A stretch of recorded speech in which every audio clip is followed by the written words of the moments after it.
Vamos começar. Alguém tem alguma coisa sobre o exercício passado? Antes da gente começar o assunto novo?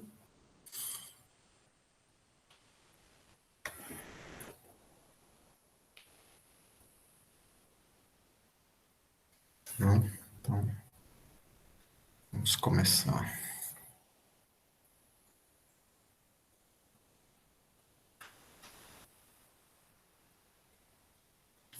Hoje nós vamos falar sobre funções e começar a falar um pouco sobre arrays. Para isso eu já preparei o código, porque acho que seria muita coisa se eu tivesse que digitar já durante a aula.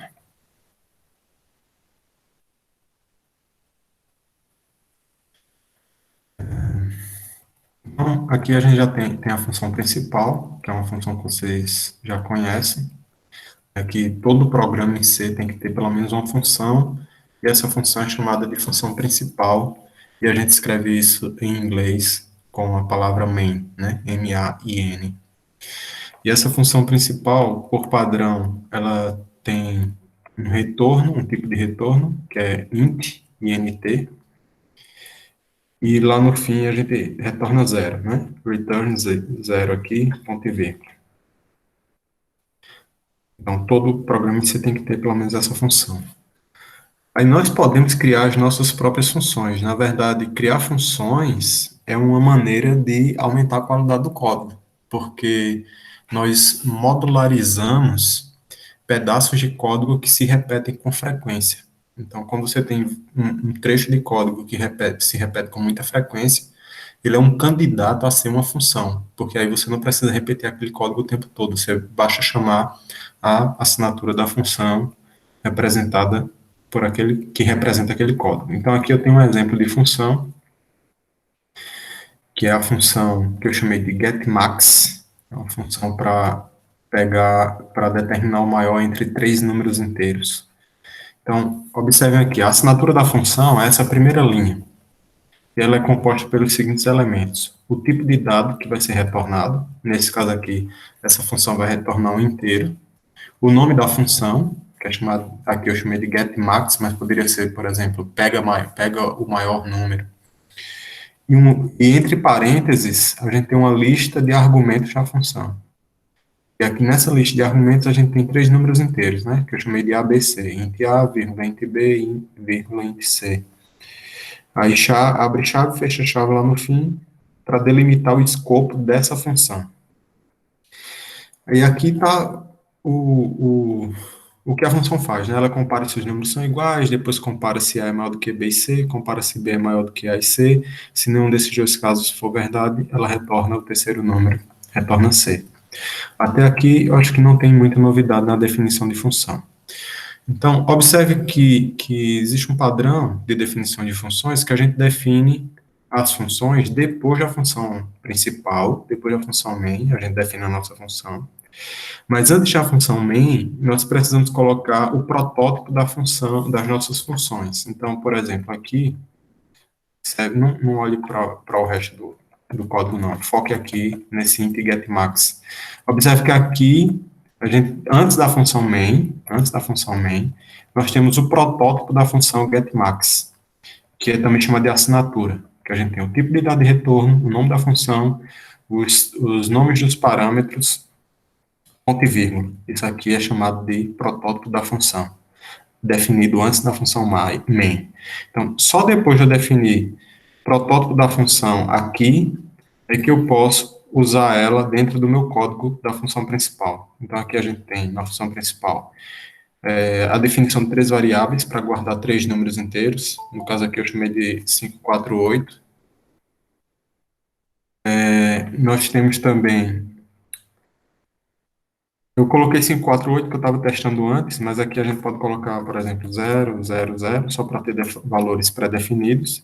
E depois eu pedi para o usuário digitar três números, 1, 2 e 3, usando o printf, scanf, que vocês já conhecem. Eu pego esses três números, número 1, número 2, número 3, dou como entrada na função max, ela vai calcular qual dos três é o maior e vai retornar o maior deles. E aqui eu vou guardar esse retorno na função, na variável maxv, e depois imprimir. Observe que logo depois eu tenho um comentário aqui, eu vou baixar esse comentário para a gente focar aqui na função principal. Então, observe que a função main, ela está chamando outra função, que é a função getMax, cujo protótipo foi criado, foi definido aqui em cima, logo antes da função principal, e o corpo da função getMax foi definido aqui embaixo. Tá? Então, isso não, é a ideia geral de como criar uma função em C. Eu vou, pode fazer, a gente vai ver isso depois. O Murilo Murilo perguntou se poderia criar a função em outro arquivo e chamar depois no código principal. Pode, e a gente só vai ver isso depois para não embaralhar muito as coisas aqui. Vamos focar em uma coisa de cada vez. Então, compila, executa, digita três números, o óbvio, né? 1, 2, 3. O maior é 3. Aí, 3, 2, 1. Se fosse 1, 3, 2.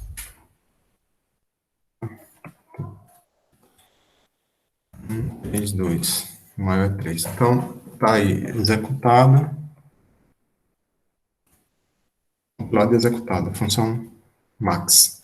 Agora, getMax, né? Agora, uma coisa importante que a gente tem que saber sobre funções em C é que a delimitação de escopo das variáveis é diferente da delimitação de escopo das variáveis em outras linguagens, como a linguagem Python.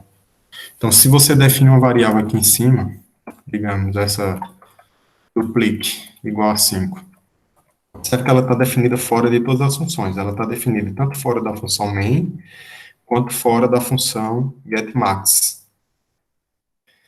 Mas nós podemos acessar o valor dela aqui dentro da função getMax. Né? Então, eu posso mandar imprimir o valor da função da variável duplicate aqui dentro da função main. Né? E também posso alterar o valor dela. Duplicate igual a 10 df duplicate alterado.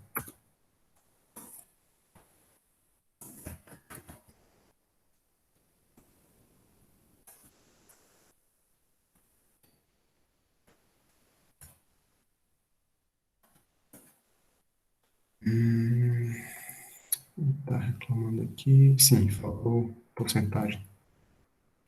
Entender.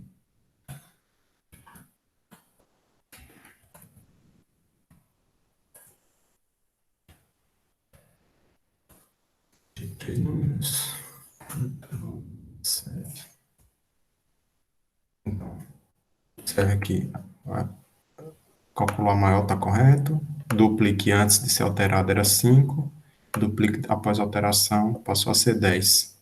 O que eu estou querendo chamar a atenção de vocês aqui é para o fato de a gente poder ter uma variável no escopo global. Então, tem dois tipos de escopo fundamentais aqui, que é o escopo global e o escopo local. O escopo global fazem parte do escopo global as variáveis que são definidas fora de todas as funções. E fazem parte do escopo local as variáveis que são definidas dentro do escopo de uma função. Então, por exemplo, no 1, no 2, no 3 aqui, são variáveis que estão dentro do escopo da função main. Então, se fora da função main eu tentar acessar no 1, no 2, no 3, eu não posso acessar, vai dar erro, vai dar variável desconhecida, porque elas estão dentro desse escopo aqui, pré-definido. Há escopo compartilhado entre arquivos, mas isso a gente vai ver depois. Agora, sem importação implícita, quer dizer, sem importação explícita, não, você tem que fazer importação para ter acesso à variável, né? Tem que importar alguma informação para definir onde é que essa variável está. Mas por enquanto vamos focar nesses dois escopos aqui, tá? O global e local. Pronto, então, função, o geral é isso. Você define o protótipo da função antes da função principal, define o corpo da função depois da função principal, e a partir daí você pode chamar essa função dentro da sua função principal. Agora vamos ver, sim, aí tem a questão do escopo, global e local. Global é definido fora da função e local é definido dentro da função. Agora vamos ver um pouco sobre arrays. Eu declarei aqui uma função criaRay. Observe que o protótipo dela já está aqui em cima. Aqui, ó. CreaRay, void, quer dizer, ela não vai retornar nenhum valor. Se uma variável é declarada no escopo global, é possível ter uma variável com o mesmo nome. Aqui, deixa eu ver, ela está perguntando. Se uma variável é declarada no escopo global, é possível ter uma variável com o mesmo nome no escopo de uma função, mas sem alterar a que foi declarada no escopo global? Não. Geralmente, isso é até um erro. É um erro não no sentido de que não vai compilar, mas isso pode provocar erros no seu código. Quando você, na verdade, acho que vai dar até um erro de compilação. Por exemplo, se a gente fizer aqui, ó, tem esse int duplica igual a 5. Como o duplica igual a 5 já está no escopo global, ele pode ser acessado de dentro da função main. Então, se dentro da função main eu tentar declarar de novo int duplica igual a 15, isso vai dar erro de compilação, porque são duas variáveis, é uma tentativa de declarar duas variáveis com o mesmo nome, o mesmo tipo. Então, só para confirmar, ó, duplique igual a 5, int duplica igual a 15. Isso aí deve dar erro de compilação. Vamos ver. Não deu. Isso é uma das coisas que o C++ faz com a vida da gente. Ele, como é que diz? A linguagem C admite, assume que você sabe o que você está fazendo. Mas só que aquilo ali é um problema muito sério, porque você vai perder o controle do que é que está acontecendo com as variáveis. Então, para ter um cuidado mais, vamos dizer assim, minucioso sobre esse tipo de coisa, a gente pode compilar com menos W all, que é para avisar tudo. E esse warning all, na maioria das vezes, ele avisa esse tipo de erro. Mas se mesmo isso não for suficiente para avisar sobre aquele problema, tem outros argumentos de compilação que a gente pode usar. Então, observe que o warning all também não foi suficiente. Veja se o pedantic é suficiente. Também não é. Então, veja, eu considero isso um erro, tá? Você declarar duas variáveis com o mesmo nome, uma no escopo global e uma no escopo local. Porque você está fazendo uma sobreposição de variáveis. E, afinal, qual seria o objetivo de fazer uma coisa dessa, né? Agora, o que acontece é o seguinte, quando você declarar que int duplica igual a 15, fora da função main, esse duplica vai continuar sendo 5. Aí fica a maior confusão, porque a gente não sabe mais o que é que vai acontecer, porque a mesma variável que era global está local. Eu sugiro que isso não seja feito. O que você pode fazer é, dentro da função, você modificar o valor, que até o objetivo de declarar uma variável global, assim, é que a gente tenha acesso a ela dentro das funções. Mesmo assim, alterar o valor da função, da variável dentro das funções, também pode causar um problema de legibilidade, você não saber o que é está acontecendo dentro das funções. Então, uma coisa que se faz para aumentar a qualidade do código quando você tem variáveis globais é a restrição de só usar variáveis globais constantes. Né? No caso aqui, você pode fazer const int duplica igual a 5. Aí, const int const int duplica igual a 5, você não vai ter permissão de fazer duplica igual a 15 aqui, porque ela foi declarada como constante. Agora sim, isso aqui deveria dar um erro. Ele não vai permitir, porque você está tentando atribuir um valor a uma variável de apenas leitura, que é a duplicate, que foi declarada aqui como constante, tá? Então, sugestão, se for usar a variável global, procure usar apenas variáveis globais constantes, que os valores não vão ser modificados, que você não vai precisar modificar, para quando houver uma tentativa de modificação, o compilador alertar. Porque senão vai ficar um caos. Aqui com um programinha de 50, 60 linhas, a gente consegue achar onde é que a variável está sendo alterada. Mas isso nem sempre vai ser possível.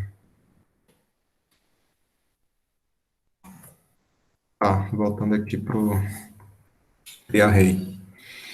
Então, a função criar array, essa função aqui, eu criei vários arrays de várias formas diferentes, para vocês verem.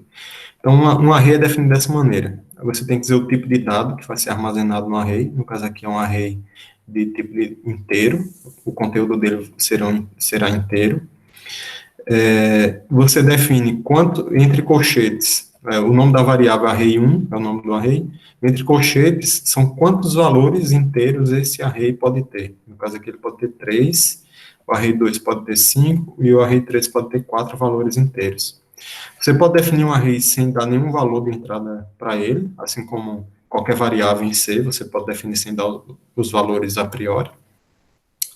Você pode definir um array dando já uma lista de valores para preencher, então se é um array de 5 números inteiros, eu coloquei aqui observe que é entre chaves. Entre chaves, uma sequência de valores, 1, 2, 3, 4, 5, para preencher esse array. Ou você pode, se você quer preencher todos os valores iguais, você coloca entre chaves o número que você quer atribuir a todas as posições. Nesse caso aqui, atribuir 0 a todas as posições do array 3, que tem 4 posições. E aí a gente preenche esses arrays. Por exemplo, o array 1, a gente pode preencher assim, fazendo um for de i igual a 0 até i menor que 3, né? Por quê? Porque o array 1 tem 13 posições, começando na contagem do 0. Então, 0, 1, 2, né? Vai de 0, vai passar por 0, por 1 e por 2. I mais, que para quem ainda não sabe o que é isso aqui é a mesma coisa que I igual a I mais 1. E array 1, na posição I, vai receber o quadrado de I, né? Então, vai ser 0, 1 e 4, né? 0 vezes 0, 1 vezes 1 e 2 vezes 2. Aí depois eu mando imprimir. Então, percorre com for e imprime. Então, observe, para acessar cada elemento do array, a gente dá o nome do array e entre colchetes a posição que a gente quer acessar. É uma coisa importante que a gente tem que lembrar que um array começa a contagem em 0. Então, se ele tem 4 elementos, o índice vai de 0 até 3, por exemplo. Array 2, aqui o array 2 já tinha sido preenchido com os números de 1 até 5. Aqui eu estou só imprimindo. E array 3, o array 3 só tem conteúdos zeros, foi todo preenchido com 0, aqui eu estou só imprimindo.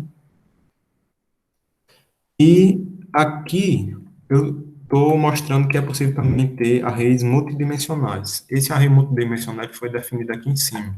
Então, já que a gente estava tratando de variáveis globais, eu defini um array de 2 dimensões, cada dimensão tendo 2 posições e todas essas posições inicialmente preenchidas com 0. Então, é um array de inteiros de 2 dimensões. Aí aqui a gente pode chamar a primeira dimensão de linha e a segunda dimensão de coluna, né? É o array 4.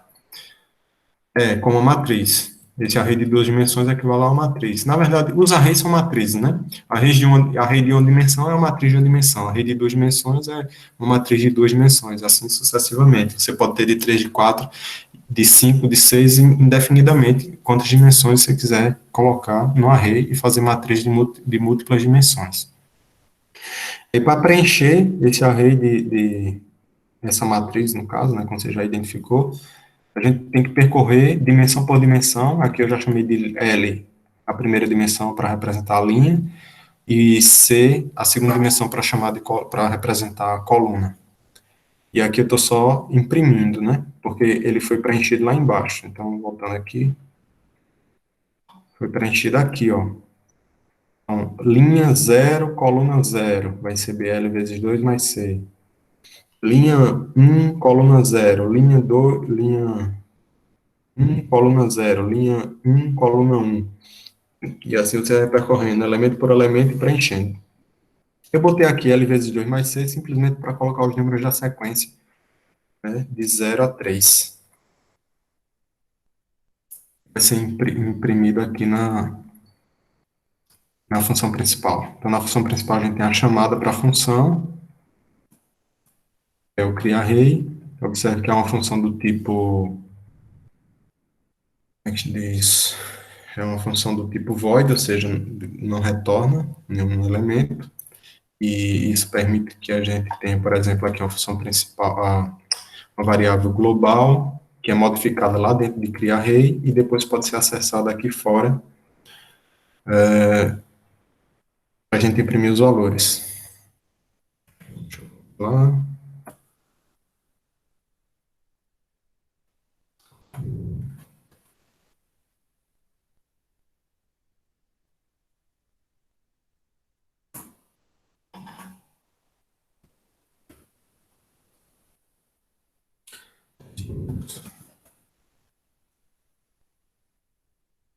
Array 1, Array 2, Array 3. Então, Array 4 é aquele array que a gente estava vendo, que é multidimensional, né, que tem duas dimensões, que é uma matriz de duas dimensões. E os valores são preenchidos com os números na sequência 0, 1, 2, 3.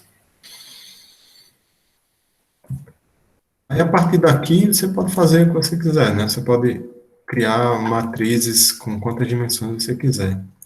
Agora, coisas importantes sobre o uso de arrays. Um array é uma variável definida estaticamente.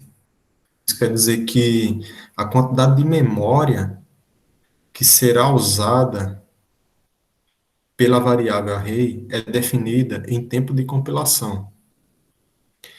Isso quer dizer que se você tiver um array muito grande, pode ser que você não tenha memória RAM suficiente para carregar esse programa. Então, vamos falar de coisas que existem hoje, né, de processamento.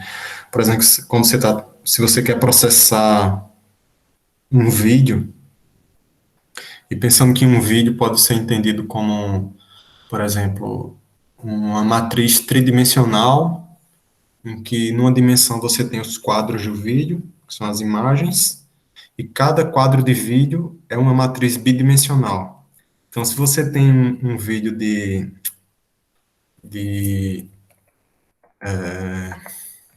2 horas de duração, então deixa eu só botar como comentário aqui, para a gente ver. Se a gente tem um vídeo de 2 horas de duração, a gente vai ter 2 vezes 60 vezes 60 segundos, né? Porque é 60 minutos, 60 segundos, 30 quadros por segundo. E se for imagem de 1024 por 1024 pixels, por exemplo, a gente vai ter essa quantidade de pixels. Se cada pixel for representado como um número inteiro, de 8 bytes, isso aqui vai ser o número total de bytes que a gente precisa para carregar esse vídeo de uma única vez na memória RAM, né? E olha que a gente não tá tratando aí nem das imagens, nem da, como é que chama? Não estamos tratando nem do canal, dos canais de áudio, e estamos considerando uma resolução que é até que é razoavelmente baixa, né? Uma resolução de 1024 por 1024 já não é lá essas coisas. Isso seria a quantidade de bytes necessários que a gente precisaria para carregar um vídeo dessa dimensão. Então, você teria que declarar uma função, digamos, com 7.200 posições na primeira dimensão, 1.024 na segunda, 1.024 na terceira. Isso daria um total, deixa eu fazer a conta aqui na calculadora para a gente ter uma ideia, 30, 1.024, 1.024. Daria esse total aqui de valores, que se a gente disser que cada valor desse é um byte, seria a quantidade de bytes. Se a gente colocar isso aqui para dividir por 1024, por 1024, dividir, é, 1024, 1024, a gente teria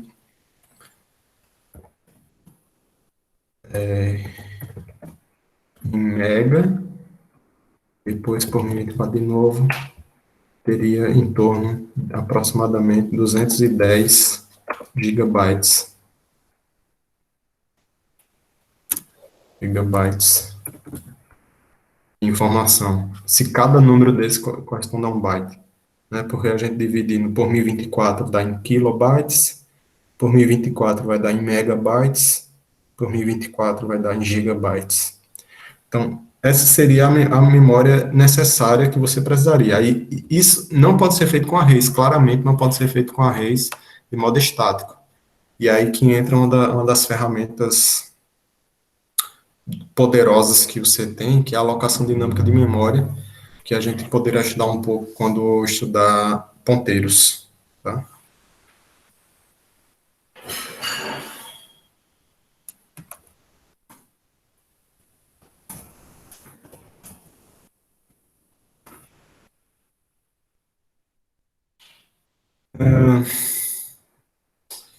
No geral, era isso que eu tinha planejado para hoje.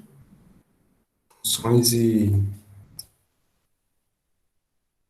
arrays. Então, se tem alguém que tiver alguma dúvida, a gente pode conversar agora.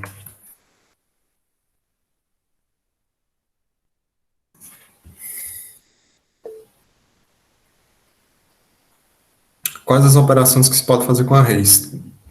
Todas as operações, né? De soma, as operações soma, subtração, multiplicação, vamos fazer aqui um exemplo.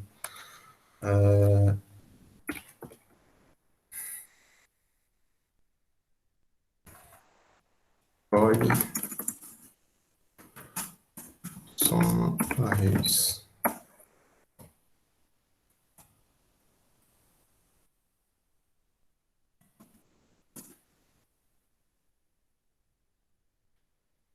A Aleph perguntou se pode fazer inverse transposto.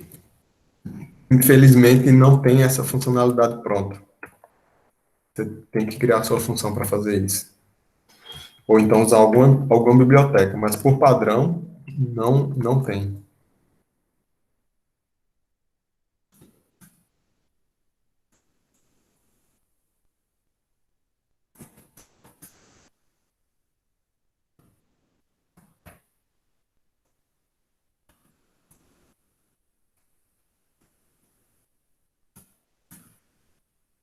Aqui eu criei dois arrays de uma dimensão, cada um tendo 3 elementos. Aí, o primeiro está preenchido com 2, 3, o segundo 4, 5, 6. A gente pode fazer, por exemplo, for para somar os arrays.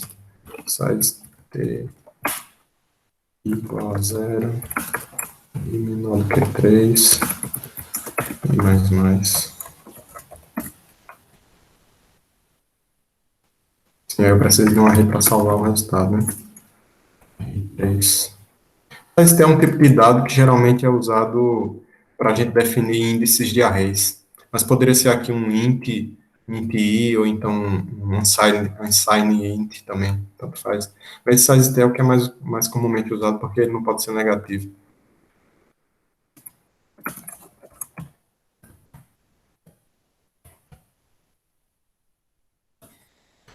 E a gente guarda aqui, ó, na posição i, eu vou guardar array 1, na posição i, mais array 2, na posição i. A gente percorre o for e para cada elemento a gente soma os valores e guarda em array 3. A mesma coisa a gente poderia fazer com multiplicação. Então, ó, int array 4.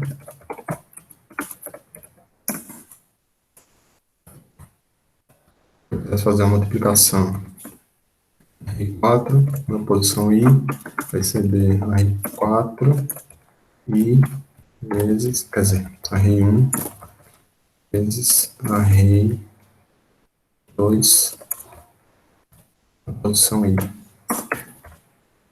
Assim sucessivamente. Pode fazer subtração, multiplicação, qualquer outra operação. Aqui em C, a gente pode usar ou for ou while. Não tem muita coisa pronta em C, não. A não ser que você use uma biblioteca que também é raro ter bibliotecas para fazer as coisas já bem prontinho em C, como tem em Python ou coisa do tipo. Não, tem isso não em C. For each, isso é coisa de quem está mal acostumado com Python.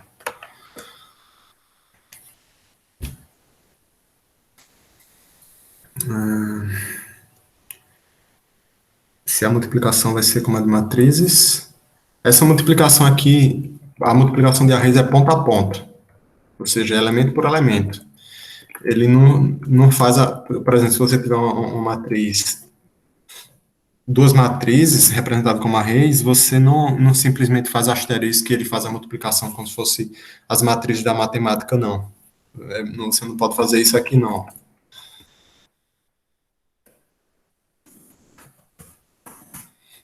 Array 1 vezes array 2. Isso aqui vai dar erro. Você tem que ir elemento por elemento.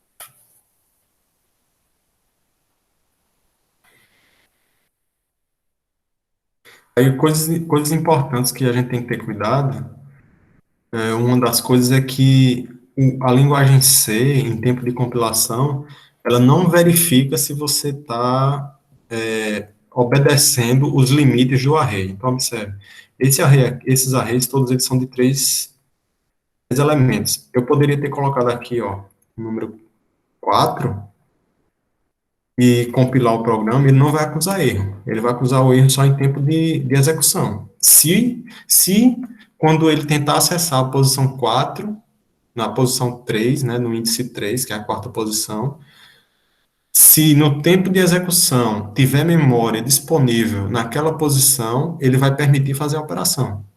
Se não tiver memória disponível, vai dar um erro. E aí esse é o tipo de erro que você não tem controle, porque um erro em tempo de execução ele é dinâmico. Às vezes acontece, às vezes não. Então, deixa eu executar isso aqui para ver com o índice errado ali. Void, soma, arrays. Eu tenho que declarar aqui e tenho que declarar na função principal. Void.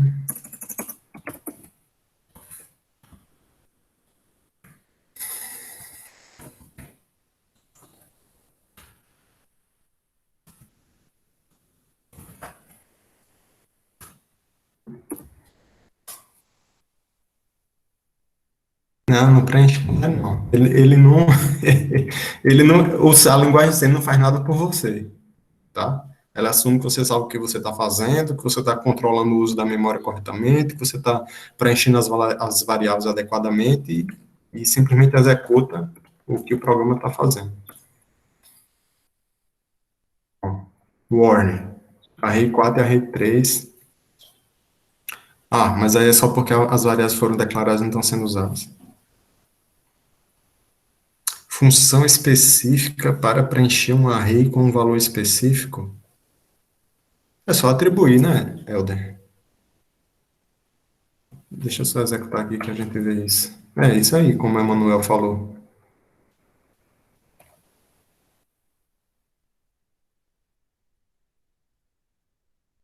Então, já foi o que eu botei lá, o conjunto com os elementos entre chaves.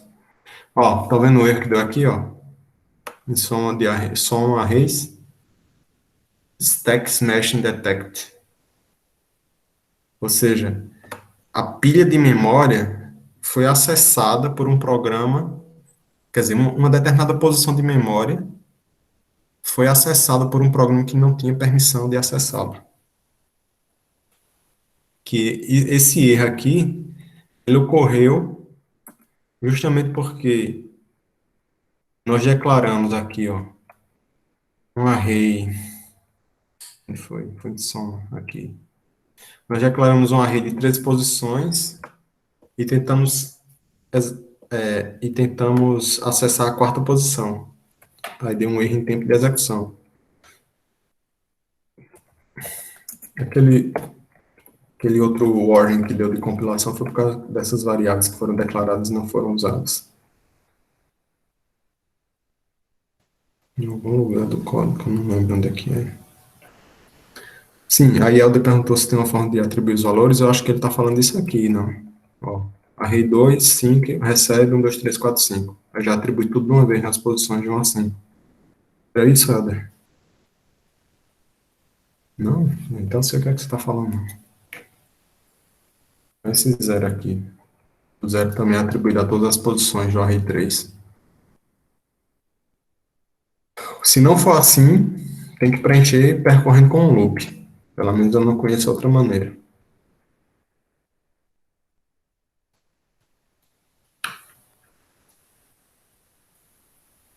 O que mais? Nada? Então eu vou falar um pouco então sobre os arquivos de cabeçalho. Então veja só, um arquivo de cabeçalho. Não, você está falando de append, em C não tem isso não, realmente. Append é coisa de linguagem, dessas linguagens popular. O, um arquivo de cabeçalho é um arquivo que justamente vai conter os cabeçalhos das funções. Então, deixa eu criar aqui. vi programa 1.h. Na verdade, eu deveria primeiro copiar isso aqui. Deixa eu copiar.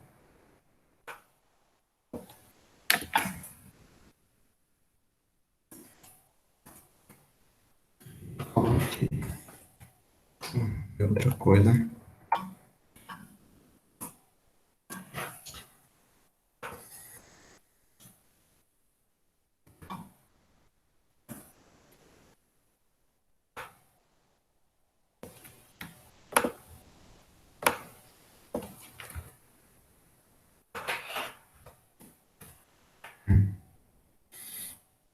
E aqui eu já não preciso mais colocar essas assinaturas, porque aqui eu vou colocar o include do cabeçalho da função. Quer dizer, do código, né? Programa 1.c.h. Observe que quando você dá um include de um ponto .h seu, criado por você que está numa determinada posição que não é o padrão que o sistema operacional procura, você coloca entre aspas. E aqui o ponto .h correspondente. Observe que agora a gente tem a gente tem o programa 1.c e o programa 1.h. E dentro do programa 1.c, já está aberto. Dentro do programa 1.c, a gente tem um include para o programa 1.h. Claro que isso pode ser ainda mais melhorado, né? A gente pode pegar todas as definições das funções e colocar no ponto C também. Mas, por enquanto, vamos nos contentar com isso aqui.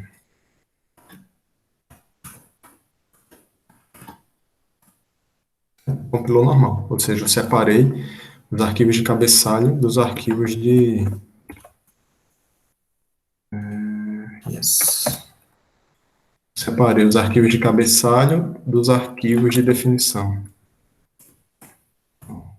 Só tem cabeçalho no ponto H, e aqui só tem as definições das funções.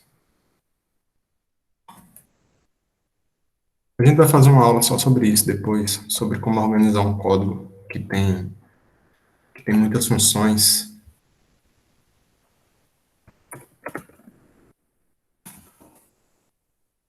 Aí aqui o Sumarri não deu erro mais, porque eu ajeitei lá o índice correto do array.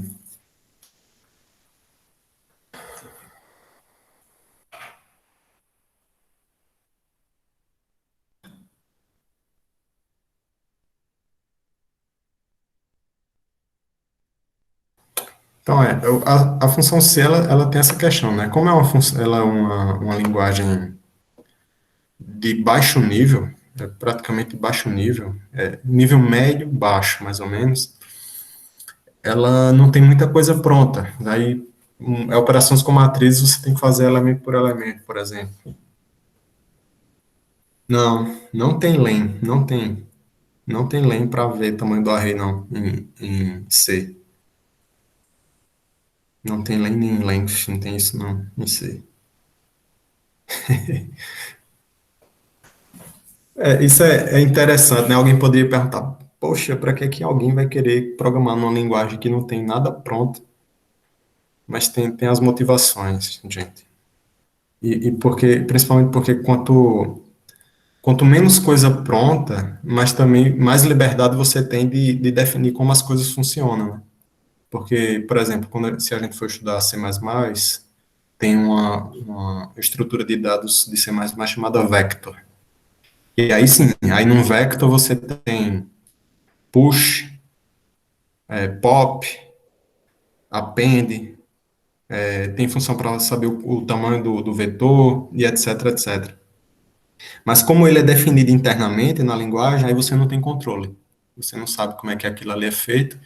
Consequentemente, não dá para fazer uma otimização caso você precise que a coisa seja feita mais rápida ou consuma menos memória ou coisa do tipo. E aí o que a gente tem que fazer é aprender mais de uma linguagem diferente, bem diferente uma da outra, para, dependendo da ocasião e do problema que você for resolver, você tem uma ferramenta mais adequada para aquela situação. Então, para programar em dispositivos embarcados, dispositivos móveis e coisa que tem pouco recurso computacional, a linguagem C é mais adequada. Sim, eu pretendo falar um pouco de malloc, de alocação dinâmica de memória, depois que a gente vê ponteiros.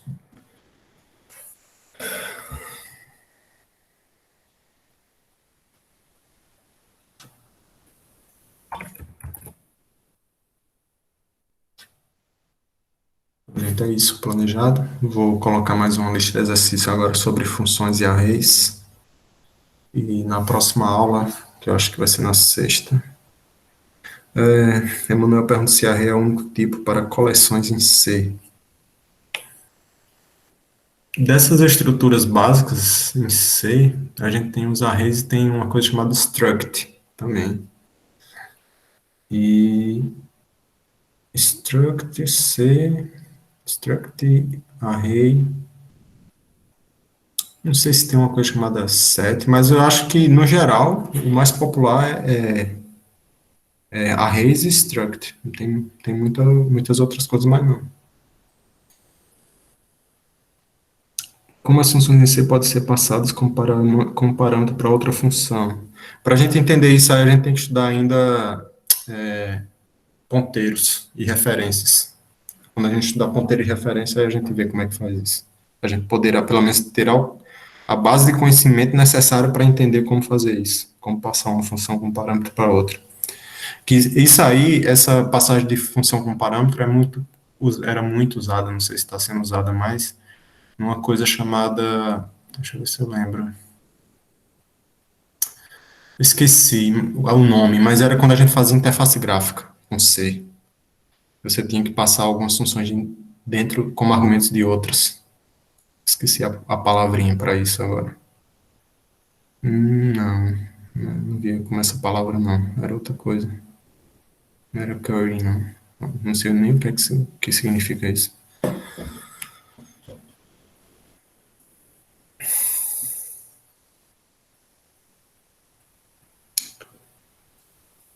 Mais alguma pergunta?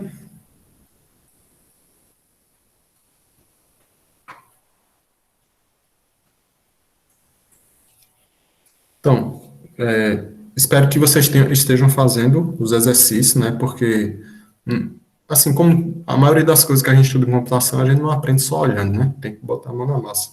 Então, faça os exercícios, procurem discutir alguma dúvida lá no grupo do Slack. E na sexta-feira a gente vai ter uma aula para tirar dúvida das listas, tá? Então, obrigado a todos e nos falamos na próxima sexta-feira. Tchau.